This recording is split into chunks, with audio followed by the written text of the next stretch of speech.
ต่อគ្នាយើងថ្ងៃនេះខ្ញុំមានក្រុមការមួយគ្នាយើងទៅលួចចូល account ប្រពន្ធខ្ញុំហើយលួចចាយពេជ្រអស់គ្នាយើង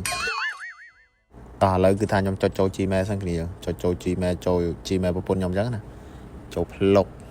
មើលអសល់ពេជ្រប៉ុន្មាន account ប្រពន្ធខ្ញុំឥឡូវយើងចុចចូលទៅយើងមកឲ្យផ្លឹបងាប់សល់ពេជ្រ500ហ្នឹងឥឡូវចាយអី500ហ្នឹងទៅចាប់ training គ្នាយើង500ហ្នឹងបានតែតូចមួយដែរអូខេតោះឥឡូវយើងចូលមកកន្លែងចាប់ training នេះមកគ្នាយើងចូលមកមានបាន point ងាប់0 point ហ្នឹងអាធំ155អាតូចអូខែហ្នឹងវាបញ្ចុះតម្លៃច្រើនណាស់គ្នាអាតូចតែ145តា45ឯងច្រឡំ145ហើយដាក់លើកទី1ទៅ simple បាត់ហើយគ្នាយើងឥឡូវយើងដាក់លើកទី2 simple ចុចចូលបរហើយទៅវិញចុចវតអត់ទៀត What សៀងទៀតអញតែបិទតែវាបញ្ចុះតម្លៃមែនគ្នាយើងតែចាប់អត់ចូលទេតើចាប់យក point នេះទៅដូនដែរណាដូចតែដូចដឹងចុះតម្លៃយកអាចគួរអីទេ What តោះឥឡូវយើងដាក់យកទៅកុំខ្វល់មែនពេជ្រយើងហ៎ពេជ្រពុនយើងដាក់មួយចឹងចូលមកអត់ទៀតចូល3ដែរបានមួយតោះឥឡូវយើងដាក់40ពេជ្រវិញអា9ពេជ្រហ្នឹងគ្មានវាសនាចូលទេទៅ Free Fire វាបឆោតយើងទៅគ្នាយើងឯងទោះវាបញ្ចុះតម្លៃ point មែន point មកនៅតិចមែនតែយើងចាប់គាត់ចូលគ្នាដូចទៅដូចចឹងហើយដាក់មួយបាន5ដែរដាក់ទៀតមើលអត់ទៀត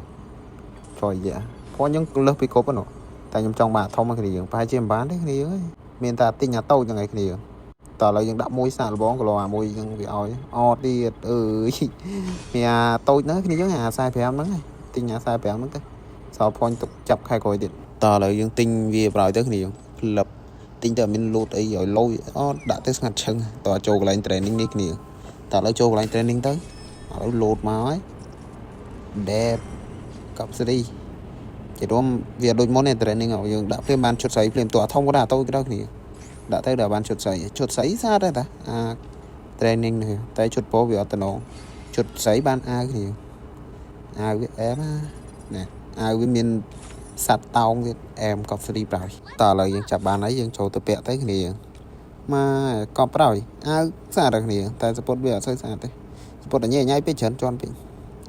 ណែតួខ្ញុំមនុស្សប្រុសមែនតែខ្ញុំមើលទៅដល់ស្អាតហ្មងអាវហ្នឹងកប់ស្រីចាំមើលចៃសួរចូលមកបានអាវមកវិញថ្មីហ្នឹងម៉ែ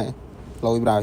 តែពុតប្តីចូលចាប់ឲ្យសោះតោះគ្នាយើងវីដេអូហ្នឹងមានប៉ុណ្ណឹងនេះហើយគ្នាយើងកុំភ្លេចជួយ follow page ខ្ញុំម្នាក់មួយផងដើម្បីផ្ដល់ជាកម្លាំងចិត្តឲ្យខ្ញុំធ្វើវីដេអូគ្នាយើងមើលទៀតអញ្ចឹងណាគ្នាយើងបាយបាយសូមអរគុណដល់ទស្សនិកជននិងពុកម៉ែយើងទាំងអស់គ្នា